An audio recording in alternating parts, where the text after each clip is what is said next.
Eh bien, nous sommes repartis pour la troisième partie de ce cours d'esprit critique sur la logique, chapitre 1. Nous étions en train d'étudier les sciences naturelles.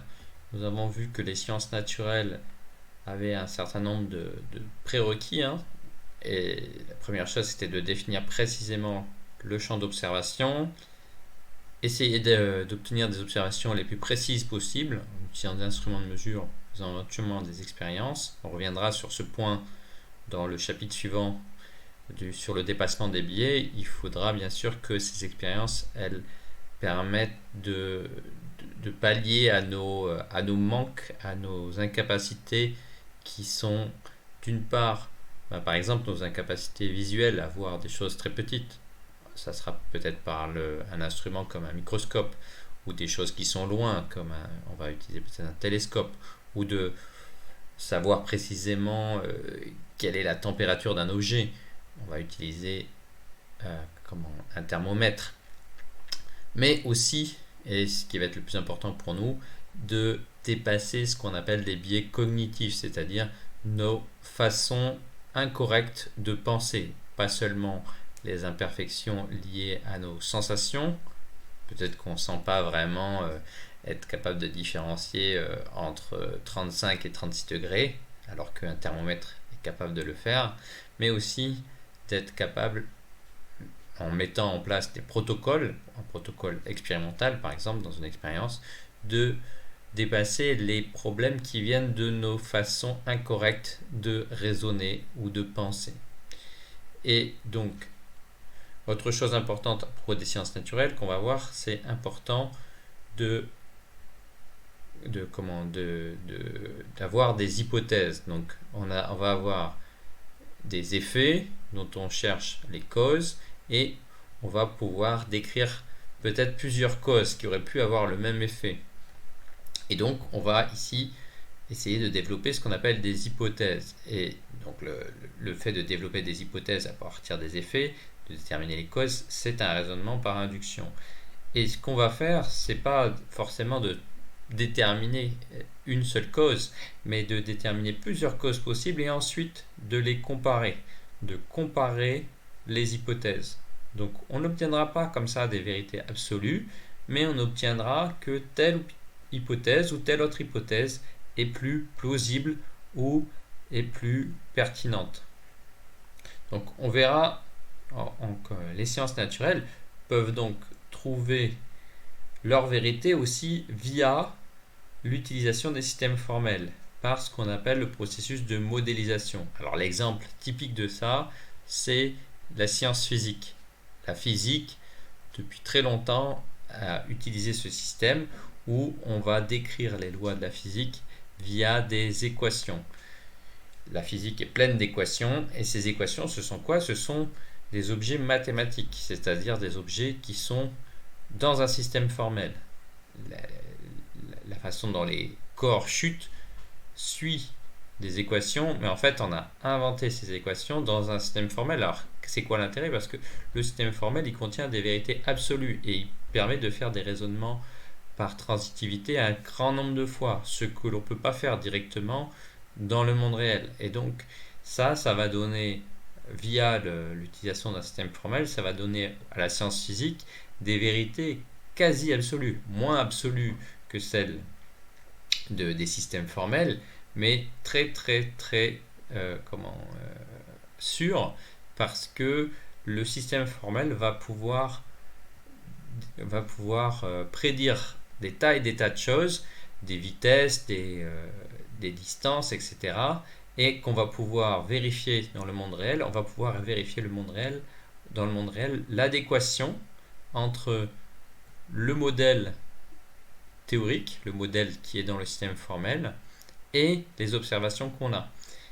Et donc, la vérité d'une science naturelle ici, elle vient de la pertinence de son modèle, c'est-à-dire l'adéquation entre ce que prédit, les prédictions qui sont faites par le modèle, et comme le modèle c'est un système formel, il peut en faire beaucoup, et les observations que l'on peut faire. Et on a dit que dans les sciences naturelles, on cherchait à avoir des observations de plus en plus précises et un maximum d'observations en grand nombre et des observations nombreuses et précises.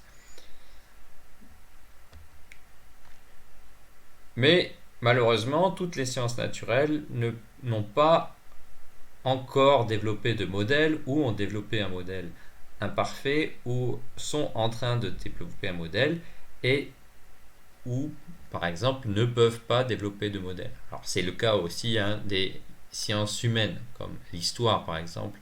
Il n'y a pas un modèle pour l'histoire. Mais ça ne veut pas dire que quand il n'y a pas de modèle qu'on ne peut pas quand même avoir une sorte de vérité. Pour obtenir une sorte de vérité quand on n'a pas de modèle, il faut essayer au maximum d'utiliser les sciences qui disposent elles-mêmes d'un modèle. Donc, si en histoire on utilise par exemple la datation carbone 14, la datation carbone 14, ça fait partie d'une théorie qui s'appelle la physique. Cette physique, elle a un modèle. Ce modèle, il est extrêmement bien vérifié. Donc, on sait qu'il y a une adéquation. On peut vérifier plein de fois qu'il y a une adéquation entre le modèle qui décrit la désintégration du carbone 14.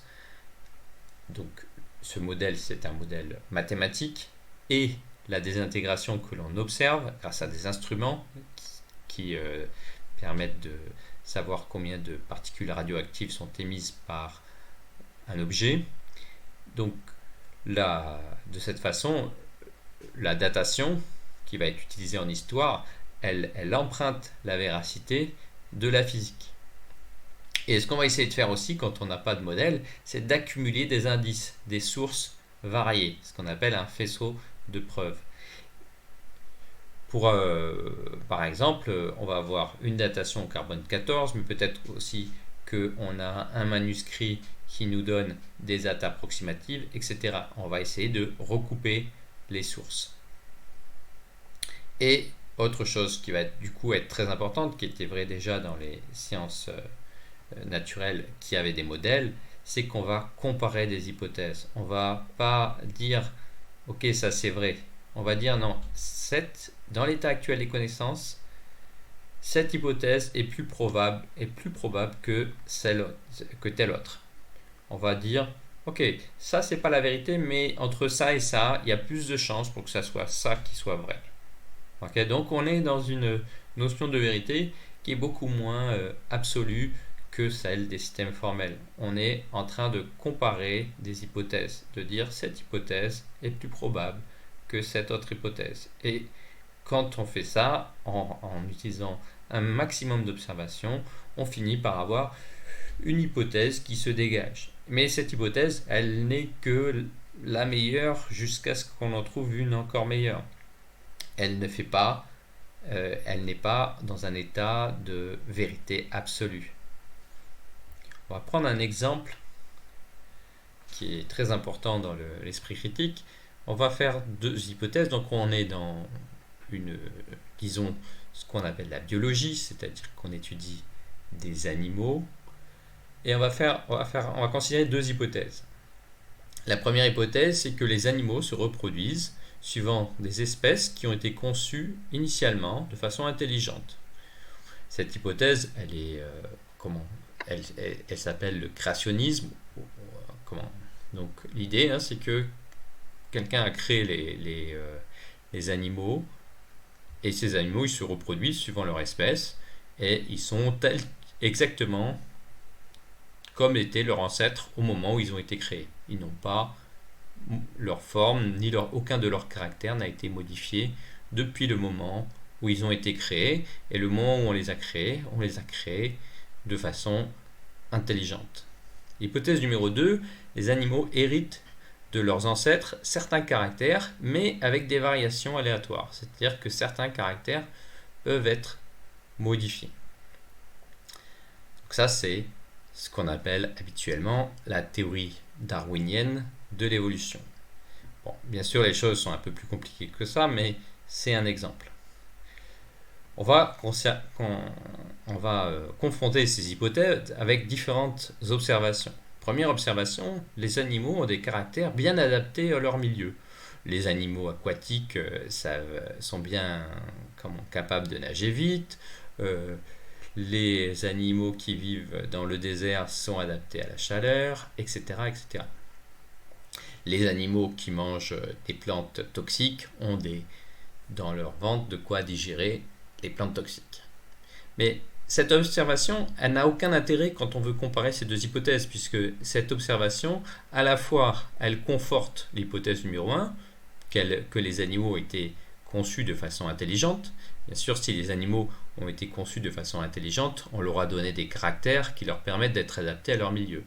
Mais cette observation, elle conforte aussi l'hypothèse numéro 2, puisque si les animaux héritent des caractères de leurs ancêtres, mais avec des variations aléatoires, seulement ceux qui ont les variations qui correspondent à une adaptation au milieu, vont pouvoir se reproduire, parce que les autres, ceux qui ne sont pas adaptés, vont mourir, et donc seulement ceux qui sont adaptés vont pouvoir donner leur gène, donner leur caractère à leur descendance, et donc vont finir par être adaptés à leur milieu.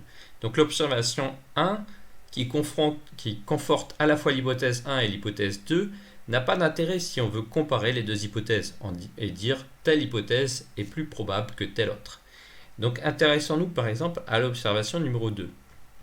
L'observation numéro 2, c'est que certains animaux ont des caractères qui permettaient à leurs ancêtres d'être bien adaptés à leur milieu, mais qui, pour eux, ne sont pas adaptés à leur milieu. Alors, quel exemple on a de ça? C'est la poche du koala. On a un koala là à côté de nous et on voit que les koalas, contrairement aux kangourous, ont une poche qui est orientée vers le bas. La poche n'est pas orientée vers le haut comme un kangourou. Le petit kangourou, lui, il est dans une poche qui est orientée vers le haut, donc il est retenu par la poche, alors que le bébé koala, lui, il est dans une poche qui est orientée vers le bas. Alors c'est pas du tout pratique pour un koala. Les koalas sont des animaux arboricoles, ils vivent dans les arbres, et le bébé, le fait que la poche soit orientée vers le bas, c'est un peu un problème, puisque il risque de tomber de l'arbre et de mourir. Donc ce serait mieux, si on devait concevoir des koalas, ça serait mieux de leur offrir une poche orientée vers le haut, comme les kangourous, par exemple. Donc cette observation, elle est en contradiction avec l'hypothèse numéro 1. Par contre, si on est dans l'hypothèse numéro 2, on peut se rendre compte que certains ancêtres du koala, qui ressemblaient peut-être à des wombats, on a un wombat en dessous du koala. Le wombat, c'est aussi un marsupial, comme le koala, c'est son cousin en fait. Et le wombat, lui, ce qu'il fait, c'est qu'il creuse la terre pour faire des terriers et chercher sa nourriture. Quand on creuse de la terre, on envoie de la terre dans la poche si celle-ci est orientée vers l'avant de l'animal. Les wombats, bien sûr, ont une poche qui est orientée vers l'arrière, ce qui permet de protéger le bébé qui est dans la poche de toute la terre qui va pousser quand il va creuser avec ses pattes avant. Et donc, pour le wombat, c'est mieux d'avoir une poche orientée vers l'arrière. Et si on fait une étude génétique, on se rend compte qu'en fait le koala, c'est un proche cousin du wombat, et que sans doute que le koala, il avait des ancêtres qui creusaient la terre et qui avaient une poche orientée vers le bas pour pas que la terre, elle aille dans la poche avec le bébé. Et donc on voit le koala, il a un caractère qui permettait à ses ancêtres d'être adaptés, mais plus à lui-même. On peut donc cette observation numéro 2, elle permet vraiment entre les hypothèses 1 et 2 de dire que l'hypothèse numéro 2 devient d'un seul coup beaucoup plus probable que l'hypothèse numéro 1. On a un autre type d'observation, l'observation numéro 3, que certains animaux ont des caractères qui sont aléatoires et inadaptés à leur milieu. On peut donner l'exemple de l'œil. Dans l'œil, il y a forcément, quand on a un œil, on a des nerfs qui sortent de l'œil et qui sont connectés avec le cerveau. Et il y avait deux possibilités, ou bien de faire sortir les nerfs vers l'avant de l'œil, c'est-à-dire vers l'endroit où la lumière arrive ou vers l'arrière de l'œil, là où il y a le cerveau. Et une chance sur deux. Et si ça avait été conçu de façon intelligente, bien sûr, on aurait conçu l'œil avec un nerf qui allait vers l'arrière de l'œil, qui allait directement vers le cerveau. Et il s'avère que les yeux de tous les mammifères, que ce soit ceux du koala comme les nôtres, ils ont un nerf qui va vers l'avant et qui retraverse ensuite l'œil pour aller vers le cerveau. Ce qui fait qu'on a une tache qui fait qu'on ne voit pas à un certain endroit à cause du passage de ces nerfs avec un seul œil. On ne se rend pas compte parce qu'on a deux yeux et qu'avec nos deux yeux on compense cet endroit où nos yeux ne voient pas. Mais il s'avère que là il y avait une chance sur deux et c'est la mauvaise solution qui a été retenue par la nature. Et donc cette observation, elle est complètement contradictoire avec l'hypothèse comme quoi les animaux auraient été conçus de façon intelligente, puisque si ça avait été conçu de façon intelligente, les nerfs partiraient directement vers l'arrière. Donc voilà pour ce chapitre sur la logique. Bientôt le deuxième chapitre sur le dépassement des biais.